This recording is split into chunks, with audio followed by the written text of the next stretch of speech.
What's going on, guys? It's Red, and man, it's been a while since I've uploaded here on YouTube, and it's a little awkward for me right now because you know, just talking to a microphone, I gotta just kind of keep in my mind that there's actual people there.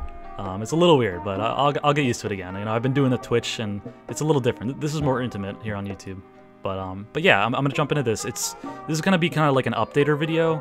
I want to go through certain things like my camera settings, just all my settings, you know, because I know you guys want to see that stuff. A lot of you do. And then I want to get into sort of just kind of showcasing the way I warm up before I play Rocket League. So, you know, some of you know, not all of you know, but I've been the sub for Rogue for about like 3 seasons now. And, you know, leading up to this season's playoffs when they unfortunately lost to EG, I got a lot of time to actually practice and scrim with the team, you know, just play with them and ranked and actually scrim with them. So I've been on like a pretty good warm-up routine. So I kind of wanted to showcase what I've been doing, you know, because consistency is key, and doing the same thing every time before you get on, it's also key. And also this warm-up technique that I do, it helps me feel speedy. So, you know, that's like the one positive there. But yeah, let's jump into the settings here. All right, so jumping into it, the gameplay doesn't matter. Onto the camera. Some people call this the greasy camera, the squishy camera, the Justin camera, whatever. I've been really liking this lately. But a little while ago, I changed to 0.7 stiffness because I was doing a ton of 1v1s. But right now, this camera right here, 0.45, is working wonders for me. So I'm just going to try to stay with it. Onto the controls, 0.05 dead zone. So I actually don't change my dead zone in the game files anymore. So I actually deleted that old video that I had about input lag or whatever. So I've been sticking with this one right here. Dodge dead zone, I keep it around 0.5. Sometimes I'll change it up 5 or down 5 if I'm feeling off. But and then onto the sensitivity, I haven't really tweaked this much until recently, and 1.2 is like that perfect number where I just feel speedy but like not out of control. So that's what I've been really liking lately. Interface, I don't know if you guys care about this stuff. Nameplate scale, I don't know. This stuff doesn't really matter. I just keep it like this. Video, these are the video settings I pretty much always keep. World detail, sometimes I'll change the performance, but lately I've been sticking with this. Bloom and lens flares I turn on when I'm warming up. You'll see, it just looks nice, and I like to have it when I'm warming up. I'll go ahead really quick actually. I'll show off my alpha boost with the bloom and the lens flare. I don't know, it shines, it looks really nice.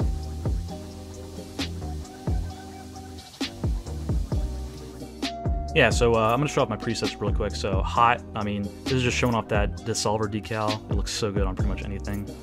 Yes, this is like a plain looking preset. And then no is another plain looking one. This is the one I use a lot actually for when I'm like playing competitive, because it just, I don't know, it's clean, it's nice looking. Got the black Dietchis and everything. They're probably my favorite wheels. Lone Wolf, another one. I haven't used this in a while, but I've had this preset for a super long time, ever since like Lone Wolf came out. It's pretty nice. Blue Gold is another clean looking one. It looks really nice with the alpha boost for sure, and the black Dietchis as well.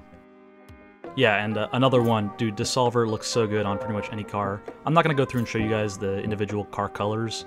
You guys can just guess if you want to, you know, replicate one of these cars. That would take too much time. Dots, I don't even know why I have this car. I'm actually gonna delete it real quick. Cotton Candy, anything, dude, pink and blue just blends so well together, and then again, Dissolver just makes everything look good. So, you know, why not? And actually, on some of these, I use the Cristianos instead of the black Dietchis. I don't know, just depends on what I'm feeling. Purple Pink is like the same thing, you know. Stock is just default octane. I use that sometimes. I don't know why, it just makes me feel good. And then the Dominus. I don't really use Dominus too much, but when I do, I use this preset. This is the only one I use White Zombas on too, just because they look nice. But yeah, and that's pretty much it. So now we're ready to jump into the warm-up routine.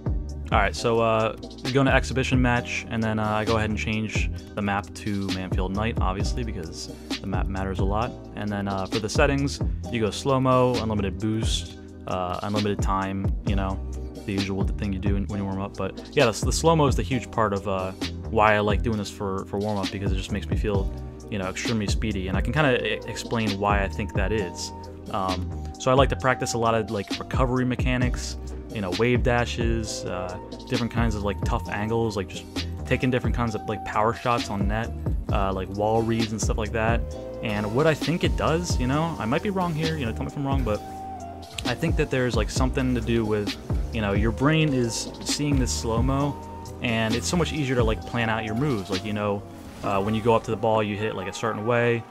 You just pretty much like take a certain angle, and you know, you use your controls a certain way. Like use a certain, controller combination to do a certain thing. And the reason why that translates so well is that when you get into like a real situation with normal game speed, and you see that thing, your brain kind of just like automatically speeds it up to regular motion, and then you just know what combination to press, but your brain just like makes you press it in like that sped up version, because it's moving at the same rate, but it's just like a different speed. So you can see I'm like working on wave dashes. You can look at like how to wave dash. I mean, these aren't my best wave dashes, but it kind of shows you like you gotta wait for those two wheels to hit the ground before you do your wave dash, and then you can get it consistently and get the wave dash chain going.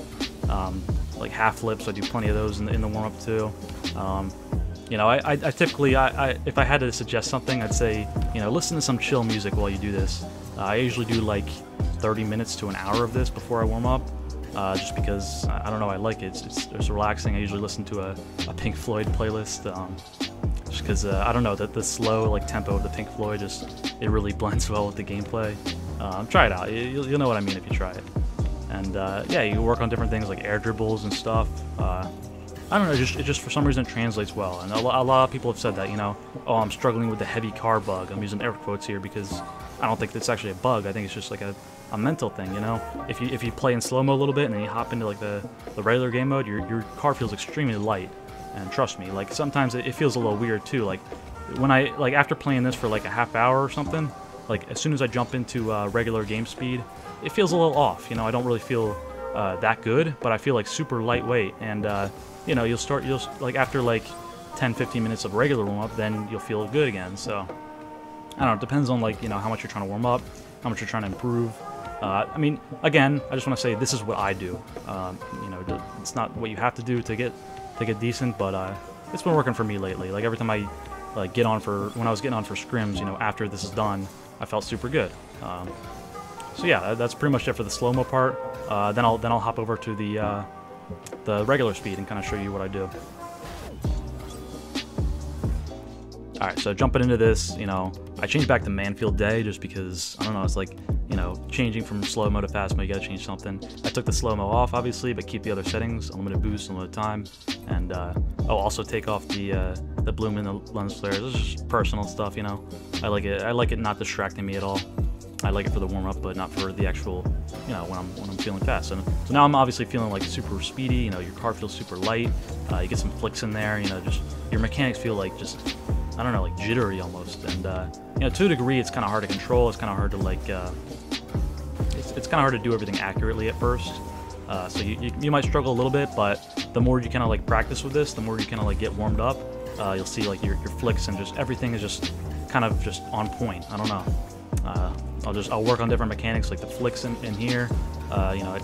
Flicks. I don't even really need flicks for 3v3 stuff, but it just gets you warm. I don't know. And then doing other stuff like weird kind of shots, different kinds of angles, air dribbles, more wave dashes and stuff. See, like right here, I got like a pretty nice wave dash. Sometimes you get those wave dashes to click, and honestly, my wave dash was kind of off recently, like a month ago, and then I started doing the slow-mo thing, warming up and doing some wave dashes, and now it's feeling good again. When I'm actually in regular time. So, this is just preference. This is what I like to do. Yeah, and then after I'm done this, then I like to work on some training packs. And actually, I'm going to show you guys some of the training packs in a sec. Oh, by the way, that's a little sneak peek on something I just started working on like literally yesterday. A weird little wave dash thing, but we'll get to that. Yeah, so coming off of doing all that groundwork, I like to do a redirect pack or two, just so I can get the visual of hitting an aerial, because you want to warm that up before you actually jump into scrims or into any kind of practice. It gets you kind of visualizing, I guess. And what I like to practice here is hitting doinks like that. I call them doinks. It's like when you just hit the ball off the nose of your car on a redirect and just it slams off like as hard as you can. And looking for decent placement. You don't want to hit like down towards the ground. You want to like place it in the top corner like that. So that's the kind of stuff I work on here, and that's pretty much all I do for warm up. After this, I get into games. I get into actually playing with different people, and yeah, that's pretty much it. Hope you guys did enjoy this video. It has been a while. I don't claim to be a YouTuber. So I'm no like expert, so I'm doing my best with these videos. Putting some effort in. So I hope you guys are interested in seeing more soon. You can follow me on Twitch to see my live streams. Link is in the description. And yeah, so hope you enjoyed. Like, comment, subscribe, do whatever, and peace.